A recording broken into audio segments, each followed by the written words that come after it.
আপনার পরিবারের সদস্য, ভাই ব্রাদার, ওয়াইফ, হাজব্যান্ড, প্রেমিক প্রেমিকা কার সাথে ইমোতে কথা বলছে কিভাবে সেটা দেখবেন। আজকের ভিডিওতে আমি আপনাদেরকে সেটাই দেখা দেবো। এই ট্রিক্সটি কেউ খারাপ কাজে ব্যবহার করবেন না। তো ভিডিওটি শুরু করা যাক।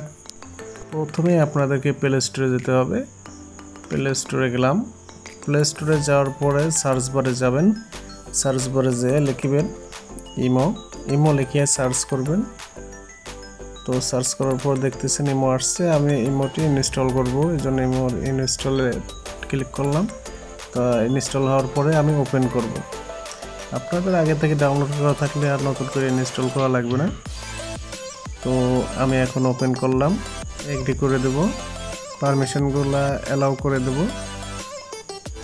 তো নিচেই এখানে নাম্বার দিতে হবে, যে নাম্বারটি আমি হ্যাক করব বা আপনার ভাই ব্রাদার আত্মীয় স্বজন যার নাম্বারটি আপনি ট্র্যাক করতে যাচ্ছেন সেই নাম্বারটি এখানে দিতে হবে। তো নাম্বার দেওয়ার পরে আপনারা এই যে সবুজ টিক চিহ্ন দেওয়া এখানে আমরা ক্লিক করব, ওকে দেব। এখন যার নাম্বার আপনি হ্যাক করতে যাচ্ছেন, ট্র্যাক করতে যাচ্ছেন, তার নাম্বারে একটা ওটিপি কোড যাবে। আপনারা সেই ওটিপি কোডটি এখানে এনে বসাই দেবেন। তো অবশ্যই যার ফোনটি ট্র্যাক করতে যাচ্ছেন তার ফোনটি কাছে রাখবেন অথবা তাকে ফোন দিয়ে সেই কোডটি জেনে নেবেন। ওই ওটিপি কোড ছাড়া কিন্তু আপনারা কোনো ইমো হ্যাক করতে পারবেন না। এই জন্য আপনাদেরকে ওটিপি নাম্বারটি সংগ্রহ করতে হবে। তো দেখতে পাচ্ছেন আমার ইমোটি হ্যাক করা হয়ে গেছে। আমি কিন্তু ইমোতে সব এসএমএসগুলো দেখতে পাচ্ছি।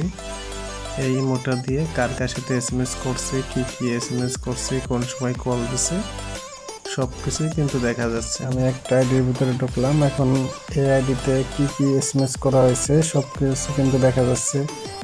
সব ভয়েস কিন্তু দেখা যাচ্ছে, ভয়েস দেওয়া হয়েছে, মেসেজ দেখা যাচ্ছে, কবে কোন সময় মেসেজ কথা বলছিল সব কিছু দেখা যাচ্ছে। তো আমি একটা ভয়েস চালু করলাম, ভয়েসটা শোনা যাচ্ছে। তো বন্ধুরা, এই ট্রিক্সটি খারাপ কাজে কেউ ব্যবহার করেন না, শুধুমাত্র আপনার পরিবারের যারা আছে তাদের ক্ষেত্রে আপনারা ব্যবহার করতে পারেন।